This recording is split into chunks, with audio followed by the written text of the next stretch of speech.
En 1960, la historia de la mafia cambió para siempre cuando la mafia siciliana comenzó a inundar los Estados Unidos con una droga tan ilegal como mortal: la heroína.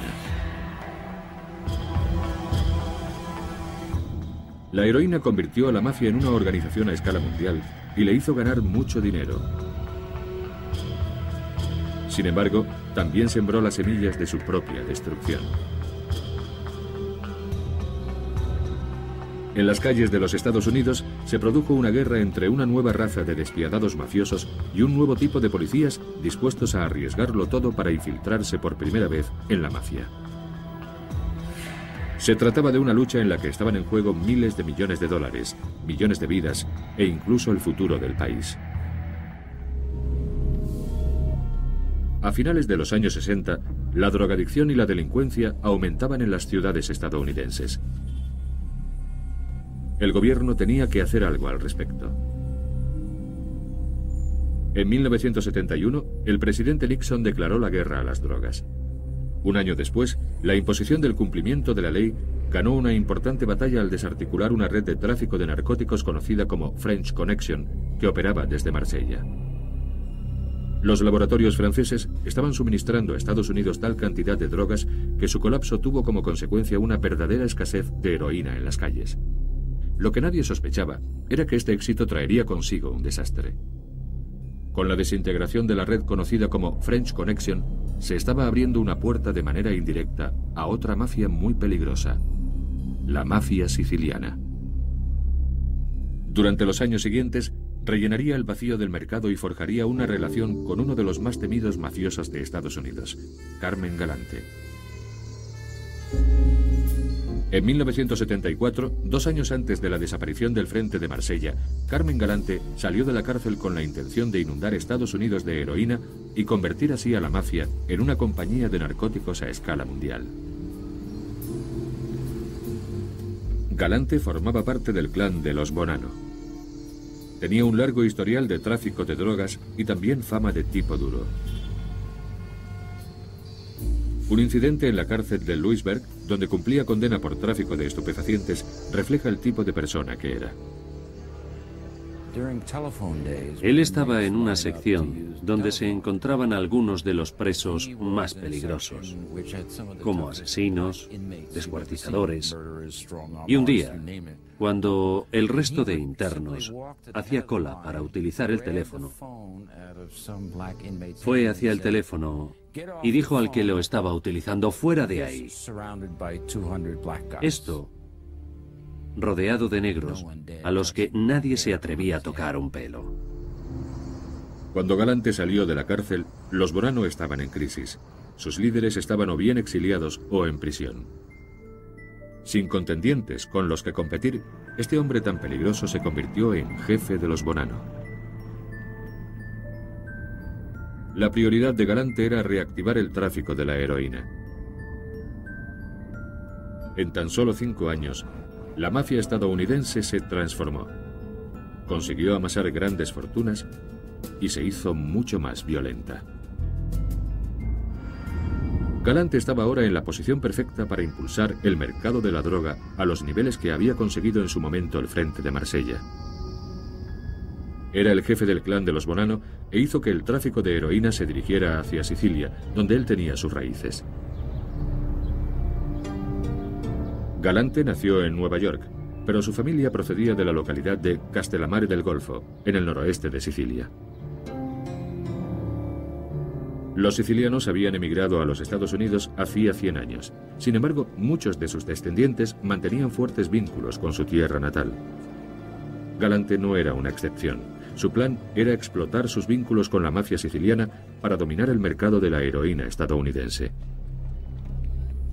Era el comienzo de una nueva era en la historia de la mafia.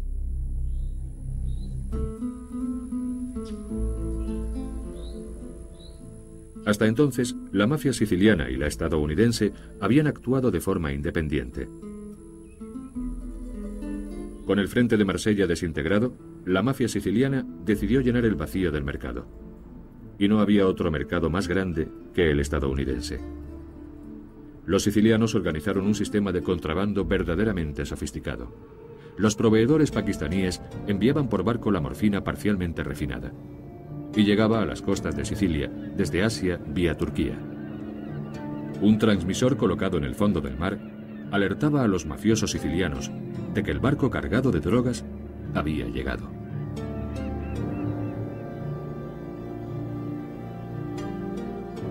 Convertían la morfina en heroína en los laboratorios del oeste de la isla. 3 jefes sicilianos dirigían este mercado que era cada vez más grande. Totò Riina era el más ambicioso, calculador y peligroso.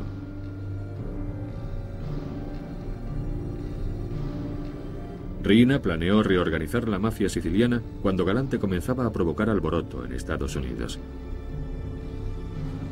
La mafia siciliana siempre afirmó tener un código de honor según el que asesinaban siempre y cuando fuera necesario, evitando así la muerte de hombres inocentes, mujeres y niños.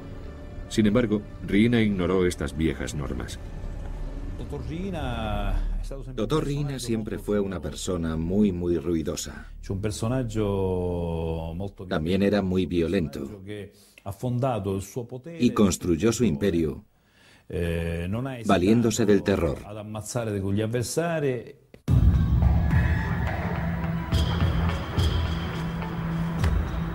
Riina era tan ambicioso como despiadado. Se propuso convertirse en jefe de todos los jefes de la mafia siciliana. Para conseguirlo, cometería todo tipo de atrocidades. De ahí que se le conociera como la Bestia.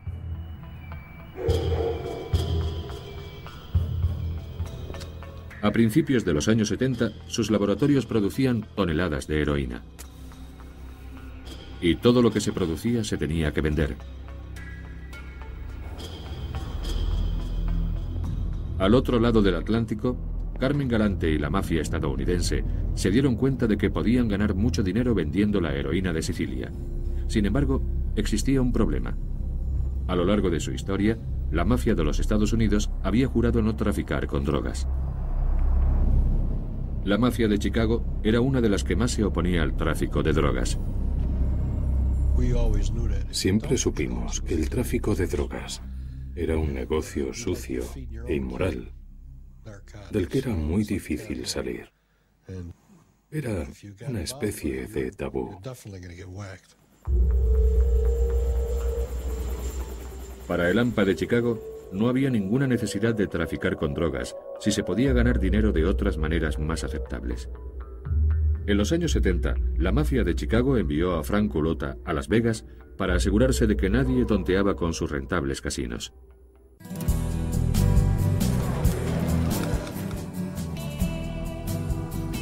Con la gestión de los casinos, Culota y su equipo se ganaron un respeto que nunca hubieran conseguido con el tráfico de drogas. La verdad es que era fantástico. Teníamos todo lo que necesitábamos, o más bien, todo lo que queríamos.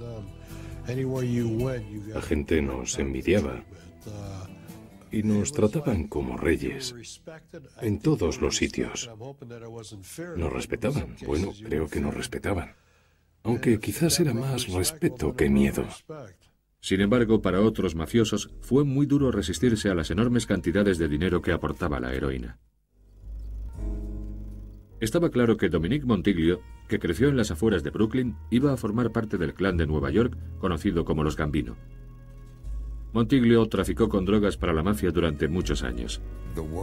Se decía que si te pillaban traficando con drogas, te condenaban a muerte.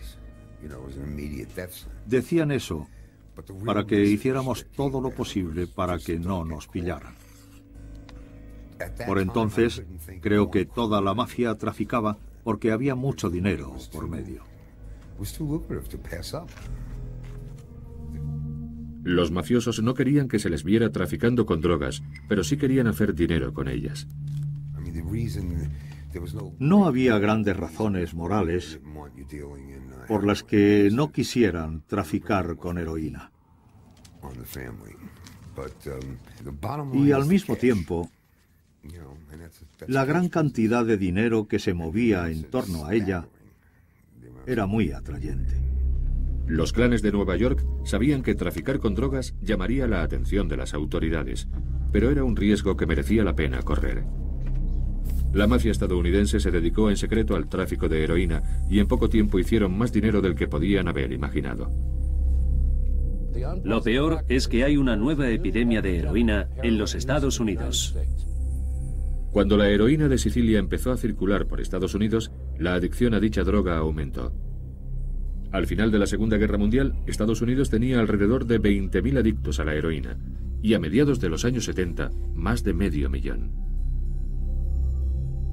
El FBI no tenía ni idea de las grandes cantidades de drogas que estaban entrando en el país, ni quiénes eran los responsables. Pero eso iba a cambiar. En los años 50 y 60, la mayoría de los agentes del FBI eran hombres blancos. Ahora, el FBI estaba reclutando a otro tipo de agentes. Empezaron a contratar a jóvenes ambiciosos que procedían de los mismos barrios que los mafiosos y que conocían el mundo de los sicilianos. Uno de estos agentes fue Joe Pistone, más conocido como Donnie Brasco. Joe Pistone era un joven agente del FBI de origen siciliano, y su misión fue infiltrarse en las redes de la mafia, algo que no se había hecho nunca. Crecí en Nueva Jersey, en un barrio italiano donde vivían muchos mafiosos. Yo iba al colegio con hijos de mafiosos, así que conocía ese ambiente. Cuando comencé a trabajar como agente del FBI, todo lo relacionado con la mafia me era muy familiar. El sueño de Joe Pistone había sido siempre ser policía. Pude haber escogido el camino equivocado. Hubiera sido fácil por los ambientes en los que me movía, es decir, un barrio donde había muchos delincuentes.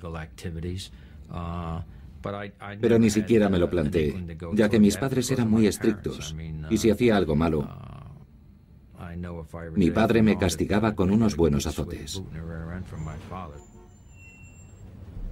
El 7 de julio de 1969, Pistone se convirtió en agente del FBI. 7 años más tarde, desapareció del mapa y adoptó una nueva identidad. A todo el mundo le gustaría ser recordado. Para ello, yo elegí un nombre, Donnie Brasco, y una profesión, que fue la de ladrón de joyas, porque era un trabajo que no implicaba violencia. No hay muchos ladrones de joyas en la cárcel por asesinato. Y para poder infiltrarme en la mafia, tuve que presentarme ante ciertas personas con joyas preciosas que supuestamente había robado. El trabajo de Pistone era infiltrarse en la mafia. Los riesgos eran muy grandes. Si lo lograba, podría desvelar el mundo secreto del crimen organizado. Pero si no lo lograba, lo matarían.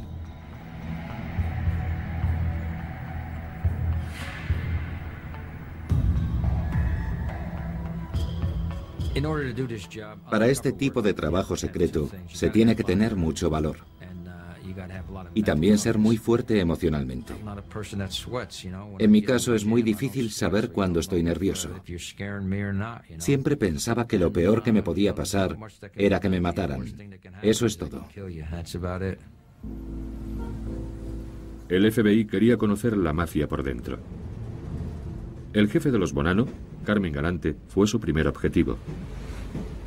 Pistone utilizó los diamantes del FBI y sus raíces sicilianas para infiltrarse poco a poco en el clan de Galante. Yo era de descendencia italiana. Conocía la calle y sabía cómo actúan los mafiosos. Es decir, hablas cuando te hablan y no te metes en lo que no te concierne.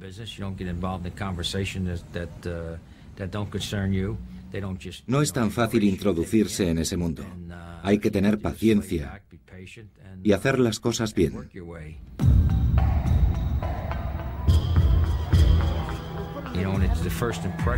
La primera impresión es muy importante. Si haces ciertas cosas y eres espabilado, te eligen.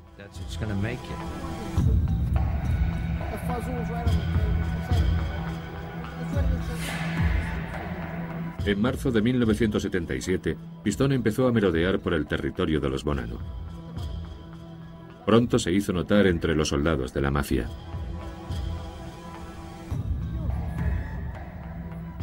Lefty Ruggiero fue una de las primeras personas que Pistone conoció en ese ambiente. Más adelante descubriría que Lefty era un asesino a sueldo que trabajaba para la mafia. Lefty se dirigió por primera vez a Pistone para pedirle que vendiera algunas joyas robadas. Me presentaron a un tipo que se llamaba Lefty Ruggiero, que era el típico gángster. Es decir, conocía la mafia. Lo conocía todo sobre la mafia. Lefty era el que mejor te podía enseñar cómo funcionaba la Cosa Nostra. Utilicé todo mi ingenio y mi conocimiento de la mafia y nunca le hice preguntas comprometidas para conseguir información. Por eso le gusté. Y claro, también le gustaban las piedras preciosas que yo tenía, porque veía el dinero que podía ganar con ellas. Como su operación secreta se alargó durante años, la cara de Pistone fue cada vez más aceptada en los círculos de Lampa. Sin embargo, seguía corriendo un riesgo muy alto. El antiguo miembro de la mafia, Henry Hill, conoce todos los peligros a los que Pistone se enfrentaba. Podían haber acabado con él en cualquier momento. Tuvo mucho valor, pero también se lo pasó bien. Y llegó a ser casi uno más. La tapadera de Pistone estuvo a punto de desmoronarse. Una noche le llevaron a un lugar frecuentado por mafiosos, donde fue interrogado por 2 soldados de la mafia. No les caí bien a esos tipos, y uno de ellos me dijo: mira, no nos creemos que seas un ladrón de joyas, y como no nos convenzas de ello, no vas a salir vivo de aquí. Estuve allí unas 5 o 6 horas intentando convencerles de que era Donnie Brasco. Les di un número de teléfono de un tipo de Miami que supuestamente daría fe de mi versión. Así que uno de ellos fue a llamarle, volvió media hora más tarde y me dijo: vale, te puedes marchar. Pistone fue tan convincente que entre él y Lefty se forjó una relación de casi padre e hijo. Me llegó a apreciar. Creo que porque veía en mí la persona que a él le hubiera gustado ser, o su hijo. Me presentó a su familia y a su mujer, e incluso iba a su casa a cenar muchas veces.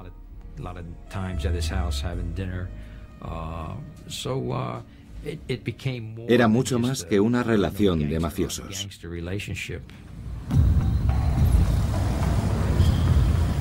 En el verano de 1977, Pistone se había ganado la confianza de Lefty. Pero, ¿podría acercarse al jefe de la heroína, Carmine Galante? Una noche que estaba con Lefty me dijo: tenemos que ir a un sitio. Y yo pregunté: ¿a dónde?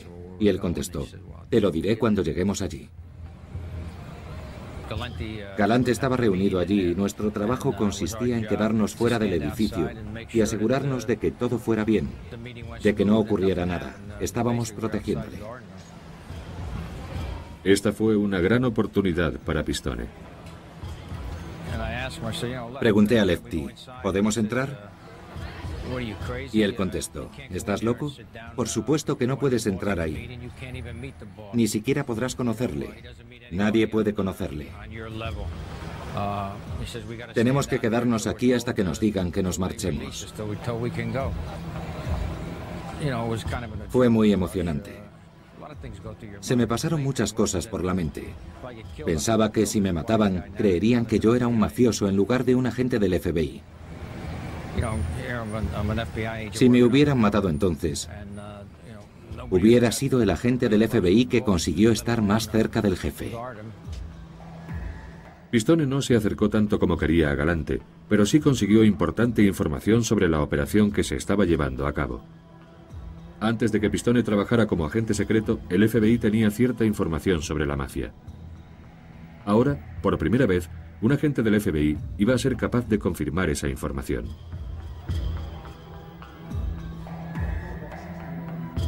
Pistone contó al FBI cómo estaban estructuradas las familias. En lo más alto estaba el jefe de la familia.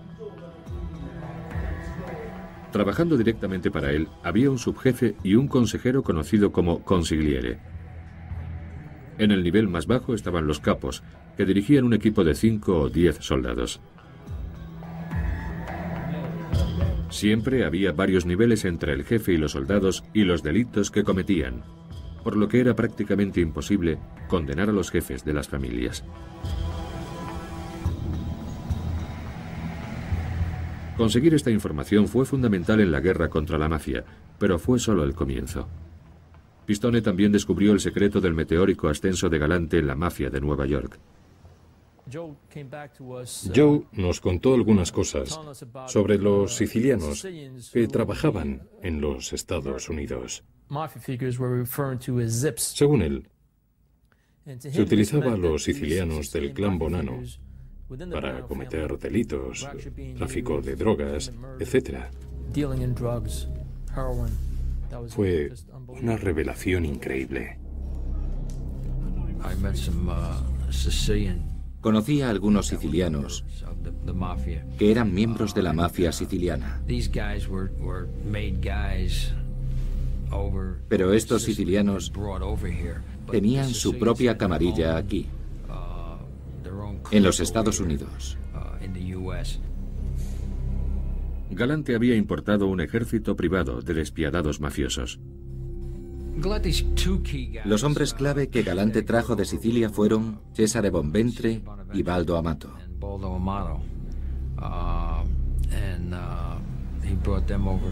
Estaban constantemente con él. Creo que, en parte, los trajo para sentirse más seguro, porque creía que serían fieles a la tradición, ya que todavía no estaban americanizados. Los nuevos guardaespaldas de Galante causaron gran revuelo en la familia Bonanno. Había mucha tirantez entre la mafia estadounidense y la siciliana, a pesar de formar parte de una única familia. Lefty, Sonny y los otros estadounidenses creían que querían hacerse cargo de la familia, y por eso no confiaban en ellos. La mafia siciliana y estadounidense eran muy diferentes. En el pasado, los sicilianos habían tenido reglas y tradiciones muy fuertes, pero ahora eso estaba cambiando. Ellos mataban a cualquiera. Nosotros teníamos ciertas reglas, aunque parezca extraño. Teníamos que solicitar permiso a ciertas personas para hacer determinados trabajos. No podíamos matar a un hombre delante de su familia, etc. Pero ellos no tenían ese tipo de reglas. Estos despiadados sicilianos pertenecían a un clan mafioso cuya base estaba en Corleone, un remoto pueblecito de las montañas de Sicilia.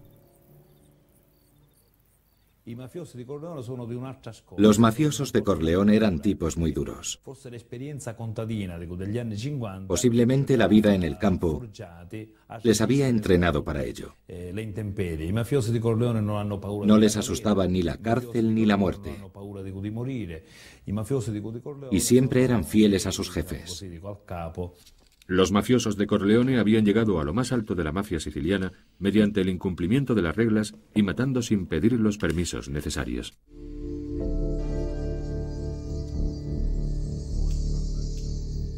En la mafia estadounidense, la obediencia a los superiores estaba profundamente arraigada. En 1931, el padrino de la mafia estadounidense, Charlie Lucky Luciano, creó una organización conocida como la Comisión. Era una especie de junta directiva donde los representantes de las familias se reunían para solucionar conflictos y decidir estrategias. la comisión impuso disciplina en las familias enfrentadas. Se aprobaron reglas que perduraron muchos años.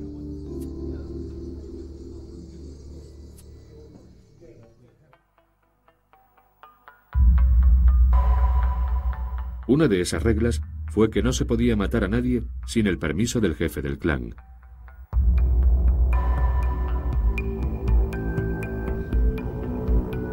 El mafioso de Las Vegas, Frank Culota, pagó casi con su propia vida el haber incumplido esta regla. Su jefe era el implacable Tony Spilottra. Tony era un amigo de la infancia, un buen amigo. Y como te dije antes, los buenos amigos son los que suelen meterte en líos. Cuando me pidió que quitara de en medio a ese individuo, le pregunté si tenía la aprobación del jefe, a lo que él contestó que sí.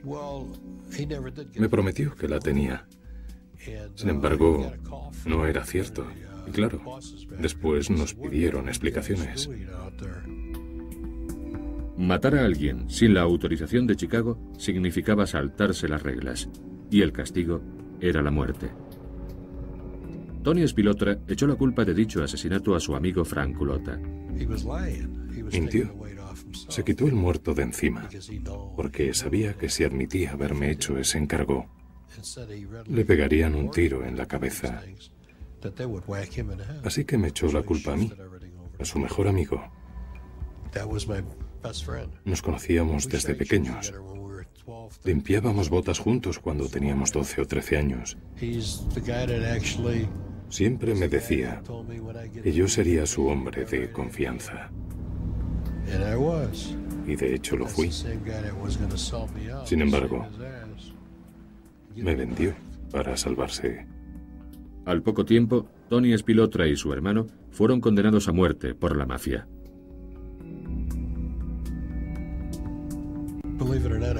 Aunque parezca mentira, me dio pena de ellos, porque los mataron a golpes. No los estrangularon ni los rajaron, sino que los golpearon con bates de béisbol hasta que los mataron. Me dio pena, porque eran dos hermanos a los que yo había visto crecer. Y aunque Tony me traicionó, me pareció una manera muy triste de morir. Para los mafiosos estadounidenses, las reglas de la comisión eran un asunto de vida y muerte.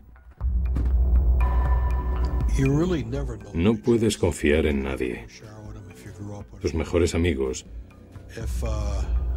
son los que generalmente te matan, sin importarles la amistad que te une a ellos. Y claro, nadie quiere ser traicionado por un amigo. Así que tienes que adelantarte a ellos. La mayoría de la gente tiene 4 o 5 amigos a lo largo de su vida, pero yo he llegado a tener más de 50. Un día me dio por hacer una lista y me salieron 56 de verdad. Algunos los había matado la policía, pero a la mayoría, a unos 36, los había matado la mafia.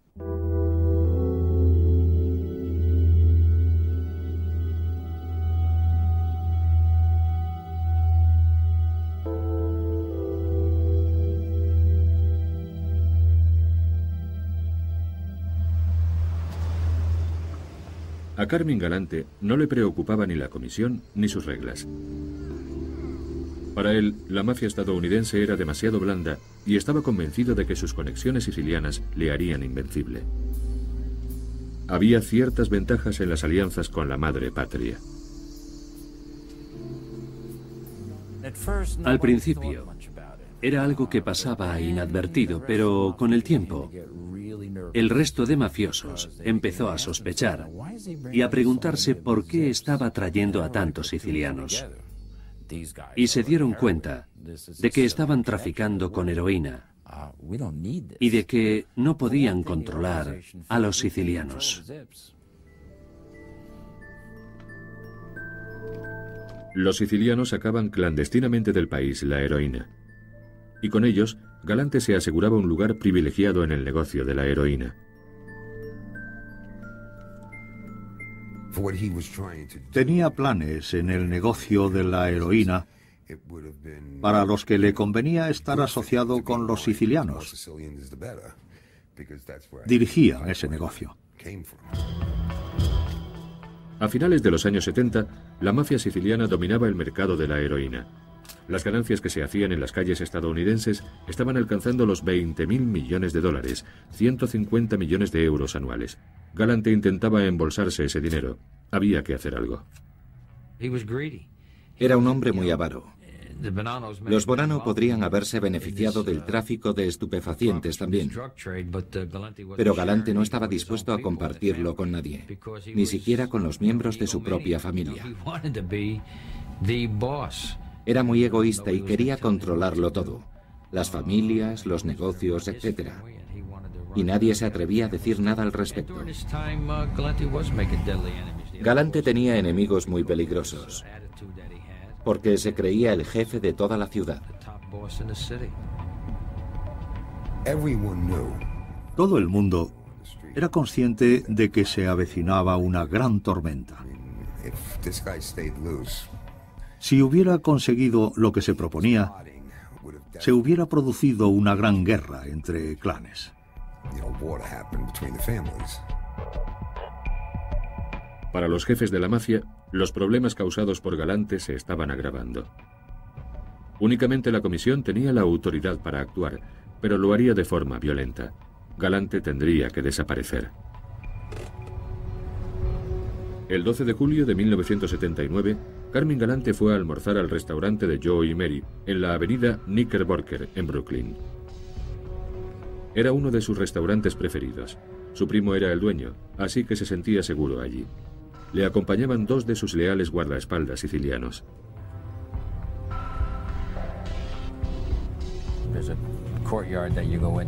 Estaban en la terraza del restaurante, sentados en una mesa. Y Galante tenía un puro en la boca.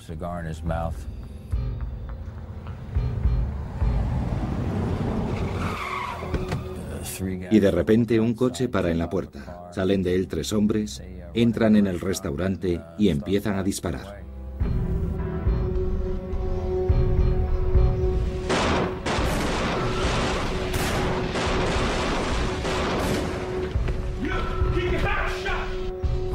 Dispararon a Galante, que cayó de la silla boca arriba y quedó con el puro en la boca.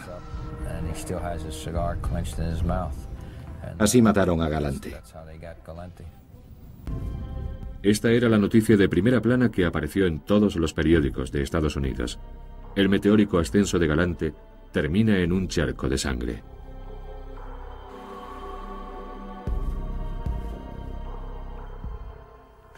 Carmine Galante ha sido asesinado hoy mientras almorzaba en un restaurante de Brooklyn. Al parecer se trata de un ajuste de cuentas que ha terminado con la vida del mafioso más importante del país. Los asesinos abandonaron a toda prisa la escena del crimen, pero por casualidad, uno de ellos fue derecho a un club vigilado por la policía. En estas imágenes le vemos informando del golpe a uno de los jefes de la comisión. Sin embargo, los agentes federales estaban a punto de descubrir algo todavía más sorprendente. La policía identificó inmediatamente el cuerpo de Carmine Galante. Era el del hombre mayor con un puro en la boca. Mientras reconstruían la escena, la policía descubrió que los 2 individuos que acompañaban a Galante y que más tarde fueron identificados como sus guardaespaldas salieron del restaurante sin ningún rasguño.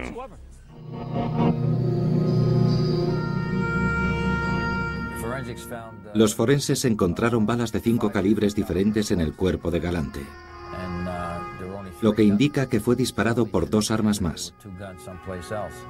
Sin embargo, los únicos que estaban allí eran Bonventre y Amato. Bonventre y Amato eran los 2 sicilianos que Galante había traído consigo para que le protegieran. La policía dedujo que Bonventre y Amato no estaban allí para proteger a Galante, sino para asegurarse de que su asesinato se llevaría a cabo sin ningún tipo de impedimento. Los hombres que supuestamente le protegían fueron los que le traicionaron. Los sicilianos se habían puesto en contra de Galante, pero aparentemente su ambición no disgustó a los miembros de la comisión. Los sicilianos que habían llegado al país durante los años 60 y 70 y que le habían ayudado a traer heroína desde Sicilia querían controlar el negocio en su totalidad. Su mensaje fue: nosotros traemos la heroína, nos vamos a involucrar en la red de distribución, por lo tanto queremos más dinero. No estaban de acuerdo con Galante, porque se quedaba con la mayor parte de los beneficios. El asesinato de Galante hizo que el FBI sospechara aún más del clan Bonanno. Para la comisión, disparar a un jefe eran palabras mayores. Dos jóvenes agentes, Charlie Rooney y Carmen Russo, recibieron el encargo de vigilar a los Bonanno. Mi compañero Charlie Rooney y yo pasamos mucho tiempo vigilándolos. Necesitábamos información que solo podíamos conseguir en las calles. Nosotros éramos los ojos y los oídos del FBI para intentar aclarar quiénes eran estos sicilianos y qué estaban haciendo. Un miembro del clan Bonanno que pronto llamó la atención del FBI fue Sal Catalana, que regentaba una panadería italiana de Queens. El FBI se dio cuenta de que era una figura clave en el tráfico de estupefacientes. Recibía e intercambiaba constantemente sospechosos paquetes posiblemente llenos de dinero o heroína. El FBI decidió esperar y observar para desmantelar toda la operación.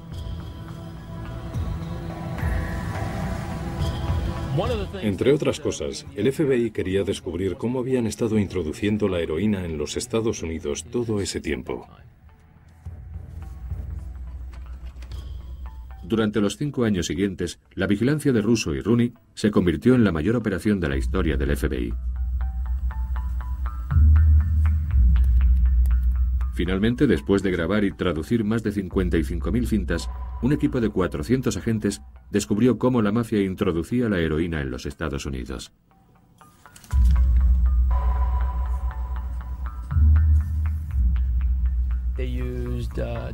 Utilizaban sus negocios para ello. Tiendas de muebles, de construcción, mármol, pizzerías. Necesitaban mucho tomate para las pizzas.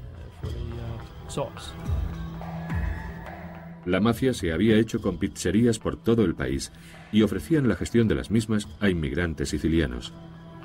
Todo ello era controlado por Sal Catalana, desde su panadería de Queens.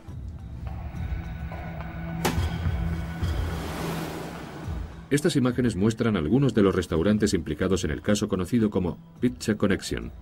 Utilizaban estos restaurantes para distribuir heroína por todo el país. La heroína llegaba a los Estados Unidos a veces de manera muy ingeniosa. Llegaron a utilizar latas de tomate llenas de heroína. Sin embargo, la red de pizzerías no era una simple operación comercial. Los mafiosos nunca vendían la heroína directamente en las calles, sino que se la vendían a pequeños traficantes. De esta manera, los jefes se mantenían alejados del lado sucio del negocio.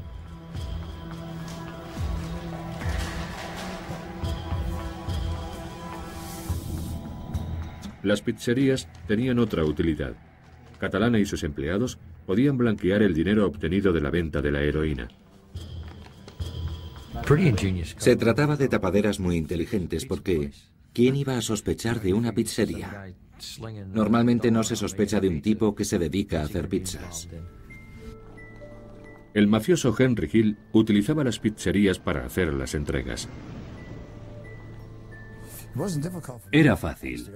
Iba a la pizzería del centro comercial, aparcaba mi coche y cogía otro para volver a casa. 4 días después, volvía y depositaba el dinero en otro maletero. Las pruebas que encontraron llevaron al FBI al nivel más alto de la mafia y también a Sicilia.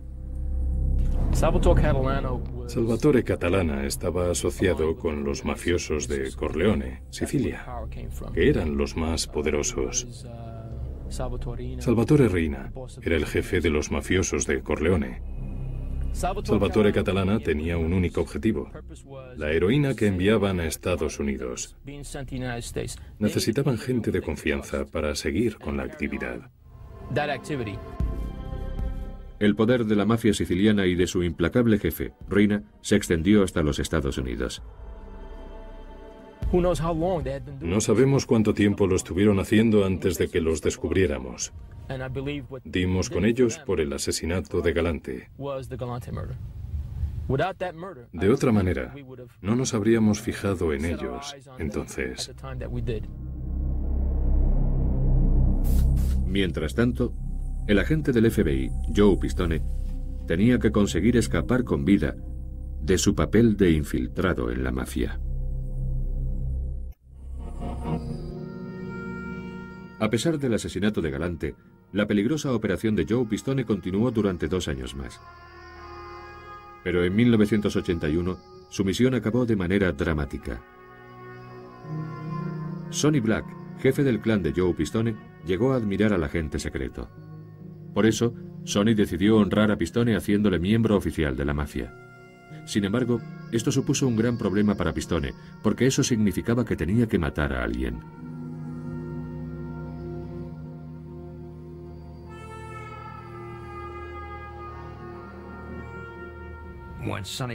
Cuando Sonny Black me eligió para el trabajo, no me pude negar. Si lo hubiera hecho, me hubiera matado a mí. Así es el trabajo de un gángster. No haces tu trabajo porque te paguen, sino porque eres parte del grupo.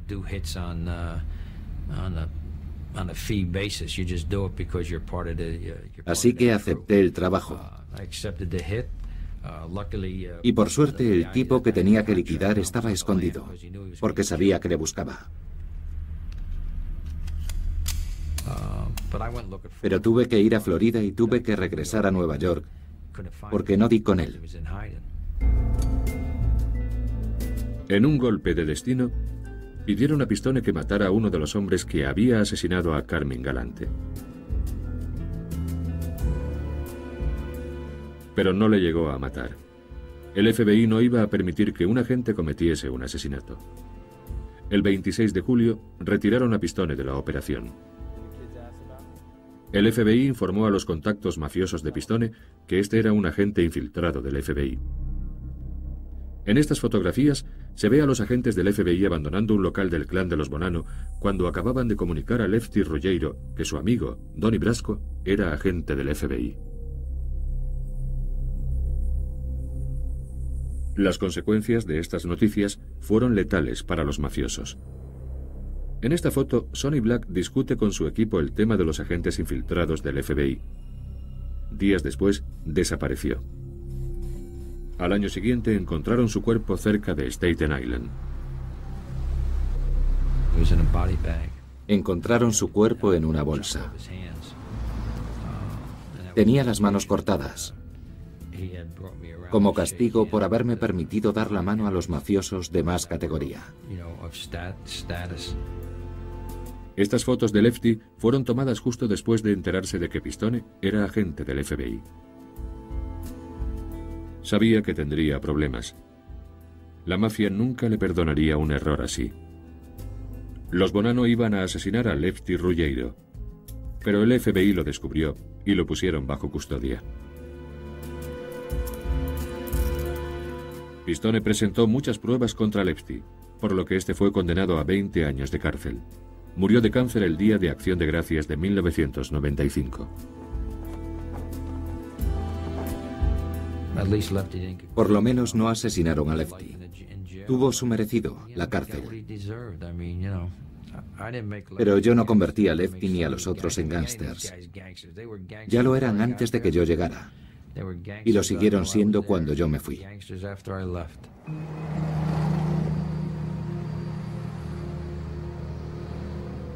Joe Pistone estuvo infiltrado durante 6 años.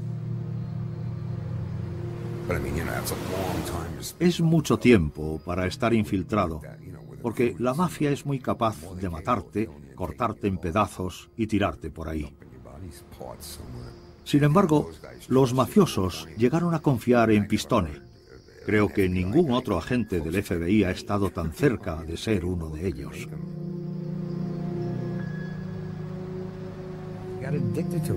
Aquella fue una operación muy larga, que casi acaba con Piston, a pesar de que era un agente del FBI muy inteligente. Después de retirarse, Pistone pasó los 5 años siguientes testificando contra sus amigos de la mafia. En 1986 abandonó el FBI para escribir un libro autobiográfico. Pero su vida nunca volvería a ser la misma. Incluso hoy en día tiene un nombre falso y vive bajo amenaza de muerte. La mafia puso precio a mi cabeza cuando terminó la operación y mi verdadera identidad se hizo pública. ¿Que si me preocupa?